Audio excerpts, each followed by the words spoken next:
reaparición de Carolina Goich en la primera vuelta ha puesto en duda el pacto parlamentario de la nueva mayoría. Sin embargo, tanto la ADC como el ex precandidato José Miguel Insulza han señalado que esto no debe afectar los acuerdos de la coalición de cara a los comicios del 19 de noviembre. Vamos a conversar sobre el futuro del partido en el pacto y también la elección presidencial. Estamos en contacto con el senador y expresidente de la Democracia Cristiana, Ignacio Walker. Senador, muchísimas gracias por este contacto y muy buenos días. Hola, muy buenos días, Carla. Muchos saludos. Bien, parto preguntándole si es posible un acuerdo en la nueva mayoría si es que Carolina Goich llega a primera vuelta o no. La verdad es que ahí irían en listas separadas. Bueno, Carla, para nadie es un misterio que después de la decisión legítima, soberana, inapelable, pero después de la decisión que ha tomado el Partido Socialista esta semana y en la medida en que el presidente Lagos ha declinado continuar adelante con su candidatura, usted entenderá, y la opinión pública y la gente que nos está escuchando, que se hace prácticamente imposible para la Democracia Cristiana ir a una primaria de la nueva mayoría, cuya dinámica necesariamente va a ser todos contra Carolina Goich, todos contra la Democracia Cristiana, porque habría solo dos candidatos presidenciales. Ya, ¿eso significa entonces que usted está en la postura de que Carolina Goich llegue a la primera vuelta? Carla, yo llevo un año sugiriendo en mi partido que tenemos que ir a primera vuelta. No solo la Democracia Cristiana, es tan brutal la crisis de la política que existe en Chile, que es una crisis de representación, de confianza, de credibilidad, donde hay cerca de 40 partidos políticos constituidos, legalizados o en proceso de hacerlo, que ¿qué tenemos que hacer todos? Tenemos que relegitimarnos ante la ciudadanía con humildad, dejándonos interpelar. ¿Cómo se hace eso? En primera vuelta, de cara a toda la ciudadanía, porque si vamos a una primaria de la nueva mayoría, bueno, estamos hablándole al club de la nueva mayoría, que además hoy día somos minoría. Hay que reconocer que 2/3, ¿no es cierto?, de la población, según todas las encuestas de opinión pública, desaprueban nuestra gestión como gobierno de la nueva mayoría y por lo tanto la imagen sería más de lo mismo, agravada por el hecho, como le digo, que si son dos candidatos, es todos contra Carolina Goich. Ahora, me imagino que para la Democracia Cristiana, y usted ha sido de los que más ha esbozado esta especie de, no sé si incomodidad, pero de costo que se ha tenido que pagar, es particularmente compleja esta decisión, porque durante este gobierno han dicho varios de ustedes que se han sentido a lo mejor menos tomados en cuenta, han tenido fricciones permanentes con el Partido Comunista, se ha desdibujado de pronto la identidad de la Democracia Cristiana. Yo me imagino que usted, en la línea que me está señalando, lo que quiere es que la Democracia Cristiana vuelva a retomar ese poder y ese peso histórico que tenía dentro de la política chilena. ¿A eso se refiere con revalidarse? ¿A eso se refiere con llegar a primera vuelta con ideas propias, con identidad propia? De alguna manera sí, Carla. En los últimos 3 años ha habido un giro a la izquierda. La expresión no es mía, es del senador Jaime Quintana, cuando era presidente del PPD, ¿no es cierto?, con quien tengo una espléndida relación en lo personal, que anunció hace 3 años un giro a la izquierda. Y eso fue no una mala idea, una pésima idea, porque al giro a la izquierda le siguió la retroexcavadora, ¿no? Y nosotros creemos en un espacio de centro-izquierda. Por lo tanto, lo que tenemos que hacer es recrear, reconstruir el espacio político de la centroizquierda desde lo que cada uno representa. Yo creo que la gente nos está preguntando, a nosotros los demócratas cristianos, hablo por mi partido, Democracia Cristiana, ¿quiénes son realmente ustedes? ¿No? Y nosotros no somos un partido de izquierda. Por lo tanto, no nos sentimos cómodos con un giro a la izquierda, evidentemente, en la medida en que siempre hemos propiciado un acuerdo, un espacio político de centro-izquierda. Y en ese sentido, usted menciona el tema del Partido Comunista, mire lo que pasó aquí ayer, Carla. Ayer, por la abstención de la diputada Camila Vallejo, a quien respeto, se cayó, se votó en contra la idea de legislar del proyecto de educación superior en el que llevamos por lo menos 1 año y medio, ¿no es cierto? Entonces, bueno, la Democracia Cristiana siempre ha sido, lejos, la fuerza política más leal del punto de vista legislativo aquí en el Senado y en la Cámara de Diputados estos 3 años. Ahora, yo tengo la sensación de que esto de retomar las convicciones, de volver a darle una identidad, de revalidarse, choca con un tema que es más pragmático y que tiene que ver con el cálculo político, senador. Porque aquí hay varios que están con calculadora en mano pensando que ir hasta primera vuelta no solo permite esto de revalidarse y poner las ideas de la DC hasta el final de la contienda, sino que también podría tener un perjuicio electoral en el caso de que se vaya en 2 listas parlamentarias separadas. Y hay cálculos, hay esquemas que se han hecho donde se dice que la DC sola tendría unos 13 diputados y yendo en un pacto con la nueva mayoría, con una lista única, tendría 24, 25. Por lo tanto, ahí hay un choque. ¿Qué va a primar en la DC? Yo no comparto esos cálculos electorales, los he hablado con los cientistas políticos que los han hecho, por una razón muy sencilla, porque esos cálculos toman solamente la izquierda de la nueva mayoría. Entonces calculan qué sería una lista de toda la izquierda de la nueva mayoría contra una lista de la democracia cristiana. Se olvidan que hay un frente amplio, que son 7 partidos, que es una izquierda extra nueva mayoría, que le va a disputar muchos votos a esta izquierda de la nueva mayoría. Por lo tanto, esos cálculos yo creo que son muy dudosos. Pero mire, quiero ser bien franco. Cuando uno tiene una crisis de la política como la que estamos viviendo, ya lo dijimos, una crisis de representación, uno tiene que marcar con mucha fuerza las convicciones, la identidad, ¿no es cierto? Cuando yo fui presidente del partido durante casi 5 años, dijimos identidad sin complejo. ¿Y qué logramos? Detener la tendencia electoral declinante de 20 años en que habíamos perdido 1 millón de votos. Yo recibí, Carla, un partido con un 15% de los votos. 5 años después lo entregué con 15% de los votos. Primera fuerza política nacional en número de alcaldes, población gobernada, en fin, concejales, consejeros regionales, diputados, subimos de 19 a 22. ¿Por qué? Identidad sin complejo. Actuamos dentro de la centroizquierda, ¿no? De lo que era la concertación en ese momento, lo que aparecía en el horizonte como la nueva mayoría, pero sin renunciar a nuestra identidad, a nuestras convicciones. Lo dijo el presidente Ricardo Lagos muy bien, este es tiempo de convicciones, de ética, aunque se pierda, ¿no? Y él tuvo la hidalguía para reconocerlo. Ahora, esto de que es tiempo de las convicciones y de la ética se dijo en la antesala de la votación del Comité Central del Partido Socialista y vimos cómo terminó. Terminó con un Ricardo Lagos bajando su candidatura presidencial y terminó con personas que a lo mejor apoyaron el gobierno y que se sintieron orgullosas de ese gobierno en un momento, votando por el candidato contrario, que en este caso era Alejandro Guillé, que no tiene ese arraigo ni esa identidad y con quien no hay ese compromiso de lealtad. ¿No teme usted que en la democracia cristiana pudiera pasar lo mismo, que finalmente esta ética, esta lealtad, esta convicción a la que usted apela sea superada por el cálculo político, por el pragmatismo, por la calculadora? A ver, primero, Carla, yo respeto la decisión que tomó el Partido Socialista. Uno tiene que ser muy cuidadoso en lo que concierne la vida interna de los partidos. Senador, pero usted escribió una columna donde hablaba de los visos populistas históricos del Partido Socialista, esbozando que así como ocurrió con Ibáñez, en este caso también primó este viso populista. Por lo tanto, usted ha sido fuertemente crítico. Carla, y la primera frase de esa columna, que usted seguramente tiene por ahí, parte citando las declaraciones de Luis Alvarado, ex subsecretario general del Partido Socialista, que en enero escribió una columna, él, socialista, ex subsecretario general, diciendo el síndrome ibañista del 52. ¿No? Y yo escribo, claro, ahora diciendo socialismo y populismo de Ibáñez a Guillé. Evidentemente que Alejandro Guillé, que me merece todo el respeto del mundo, como persona, es mi colega aquí en el Senado, pero es una persona independiente que no representa la lógica de los partidos políticos, que tiene otras coordenadas, y yo creo que en esta crisis de la política hay que afianzar y no debilitar las instituciones. Yo creo, Carla, en una democracia de instituciones, no en una democracia de caudillos. Y en ese sentido siempre voy a defender las instituciones, los partidos, el Parlamento, porque sobre esa base se construye y se recrea la democracia, especialmente en un momento de crisis. Y esa mirada suya, ¿no es una mirada minoritaria? ¿No teme que la democracia cristiana finalmente termine imponiéndose el pragmatismo y el realismo político, pensando en seguir y mantener las cuotas de poder que hay hoy y las que se puedan capturar el próximo 19 de noviembre? Yo tengo la convicción, Carla, lo digo con humildad, pero yo conozco mi partido. Yo soy nacido y criado en la democracia cristiana y fui presidente de este partido durante casi 5 años. Tengo la convicción que lo que le estoy diciendo representa a la inmensa mayoría de los demócratas cristianos. No solo militantes o simpatizantes, electores. Ese 65% de la gente que se quedó en la casa. ¿Quiénes son? Gente independiente, sectores medios, voto político de centro, que se sienten huérfanos de representación política.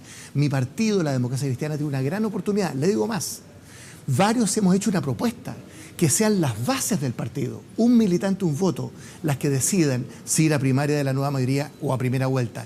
Yo creo que todo está dado para ir a primera vuelta. Le voy a confesar otra cosa. En estos 2 o 3 días aquí en el Parlamento y en la política, he escuchado dirigentes del Partido Socialista y del PPD que a uno le dicen, mire, ojalá vayan en primera vuelta con Carolina Goich para tener una alternativa. Entonces no podemos reducir todo a una sola alternativa, que es la alternativa de la izquierda, para terminar arrinconados como democracia cristiana en una primaria de la nueva mayoría, que le insisto, no por las intenciones, sino que por la dinámica política de los hechos va a terminar siendo todos contra la democracia cristiana. Ahora, Carolina Goich, entiendo yo, está explorando algunas alternativas. Una de esas, y la que me imagino dejaría más conforme a la democracia cristiana, es poder ir a primera vuelta, pero llegar a una lista parlamentaria común. Si eso no ocurre y hay que ir separado en dos listas, ¿usted diría que la democracia cristiana debe estar dispuesta sí o sí, por las convicciones, por el peso histórico, por retomar la identidad, etcétera, aunque eso signifique un costo electoral, aunque eso signifique tener menos parlamentarios en el próximo Congreso? Nosotros no queremos, yo no quiero, el camino solo, el camino propio. Tenemos que caminar con otros, reconstruir un espacio político de la centroizquierda para construir mayoría, pero sin renunciar a nuestras propias identidades. Yo creo que el tema parlamentario es un tema instrumental, ¿no es cierto?, que hay que verlo desde el punto de vista de las chances. Acordémonos, Carla, hoy se nos olvida, que el sistema electoral binominal se acabó hace 2 años, aquí se terminó. Hoy día hay representación proporcional, por lo tanto, bienvenida a la competencia político-electoral. En ese escenario, yo no le tengo miedo a ninguna alternativa en la medida en que haya convicciones. Por supuesto, me encantaría ir o con el Partido Socialista o con el Partido Radical. Yo no quiero un camino propio, no quiero un camino solo, pero lo que no podemos hacer es renunciar a nuestra identidad, a nuestras convicciones, a la capacidad que debe tener la democracia cristiana de representar a esa clase media emergente, aspiracional, a esa gente independiente que no está contra la política, pero que no se siente adecuadamente representada. Entonces yo creo que esto es casi de sentido común, que mucha gente está esperando esa señal de la democracia cristiana, ¿no? De no ser vagón de cola, de no ser arroz graneado, ¿no es cierto?, de no dejarse arrinconar por el resto de la izquierda. Yo respeto a la izquierda, pero la democracia cristiana no es un partido de izquierda. Por lo tanto, enarbolemos nuestras banderas con fuerza y con convicción. Ahora, usted entonces, me imagino, en esta postura está menos de acuerdo con Álvaro Elizalde, que ayer proponía una tercera vía, un tercer camino, que es llegar a un gran pacto, a un gran acuerdo, como se ha hecho en situaciones anteriores, para ir con un solo candidato hasta la primera vuelta. Por ejemplo, si es que la democracia cristiana hiciera un gesto a favor de Alejandro Guillén, me imagino que en eso consiste lo que está tratando de esbozar Álvaro Elizalde. No sé si usted estaría de acuerdo con algo así, si están hoy día las condiciones dadas en la nueva mayoría para tener un gran acuerdo. Claramente no están las condiciones dadas, porque desde el momento en que Ricardo Lagos desiste de continuar con su candidatura presidencial, cambia absolutamente el escenario político, no solo respecto de la nueva mayoría. Miren lo que está pasando en el Chile Vamos, ¿no es cierto?, en la derecha, que ellos mismos, estaba leyendo la prensa hoy día, dicen que esto replantea todo el escenario de la primera vuelta. Entonces, le quiero decir, estas decisiones que son legítimas, repito por tercera vez, como lo que ha hecho el Partido Socialista, tienen consecuencias dentro del Partido Socialista y fuera del Partido Socialista. Senador, ¿va a seguir existiendo la nueva mayoría? Y si sigue existiendo, ¿va a poder gobernar la nueva mayoría tal como está y con todos los desórdenes, las críticas cruzadas y todos los problemas que hemos visto hasta ahora? La nueva mayoría, Carla, no hay que olvidarlo, es un acuerdo político y programático para apoyar al gobierno de la presidenta Bachelet. Así lo definimos los 7 presidentes de partido el año 2014, y yo entre ellos, que era presidente de la democracia cristiana. Por lo tanto, no es una coalición política que trascienda un gobierno, como fue la Concertación, que gobernamos 20 años porque había tal grado de afinidad, ¿no es cierto?, que pudimos lograr una visión de mediano y largo plazo, en el sentido estratégico, calidad que no tiene la nueva mayoría. La nueva mayoría, desgraciadamente, no ha demostrado tener la coherencia que tuvo la Concertación como para pasar de ser un acuerdo político y programático a una verdadera coalición política. Le insisto, mire lo que pasó ayer. El proyecto más emblemático de este gobierno, la Ley General de Educación Superior, se rechazó por una abstención de una diputada del Partido Comunista. Bien, pero ¿eso qué significa? ¿Que entonces la nueva mayoría se acaba junto con el gobierno de Michelle Bachelet y después viene qué? ¿Hay que hacer un nuevo pacto electoral?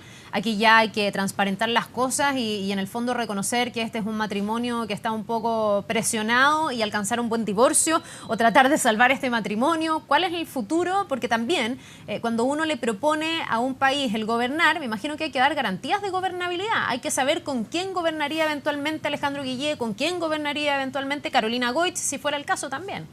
Por eso mi partido, en las dos últimas juntas nacionales, con mucha claridad y de forma muy acertada, a mi juicio, habla de un candidato de la democracia cristiana de la centroizquierda, más que de la nueva mayoría.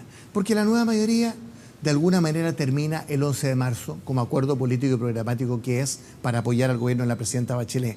¿Qué hay que hacer, Carla? Recrear el espacio político de la centroizquierda, reconstruirla desde lo que somos, no desde lo que no somos, con respeto de unos con otros, sin afanes hegemónicos, sin retroexcavadoras, ¿no? Este giro a la izquierda nos hizo mucho mal, ¿no es cierto?, como centro-izquierda, como centro-izquierda.